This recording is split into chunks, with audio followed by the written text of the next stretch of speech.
Əzizlər bizə Ürgənç Çalış tərəfdəmiz. Xuda xalasa.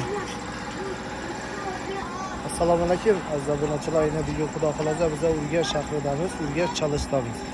Əzizlər Xuda xalasa bizə Benabito xidmətlərini tam kısmını 10 cm razmerdə koyup gəliniyat hazır lükdən girib içandan şu patologlarını etkiyeti ağamız aytdı. Bu cayını dedi yukarıdan istiqlik gelip durdu dedi, samanlayını dedi, sualgan eken azgına şuna indi bize Xuda xalasa başqatdan 10 cm razmerdə koyup gəliniyatı. Kime şunu indi xidmətlər gerekirse 97 516 0303 əlaqə çıqa verəsilər.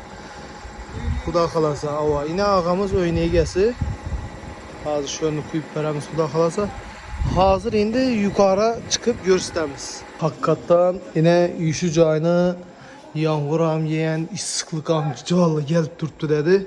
Şuna indi bize penabitonlarını koyup verip durmuş. Yine əzizlər hazır bize işönü penabiton xizmətlərini bol yatırmız, bitkez yatırmız.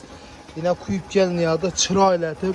Çünkü buna əvzəllikki istidan, soğuktan saklıydı. Hem yengillərsə bir samanla yoğan.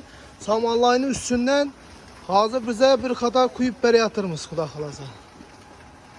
Kime şunu indi xizmətlər gerekiyorsa 97 516 0303 əlaqə çıqa verəsizlər.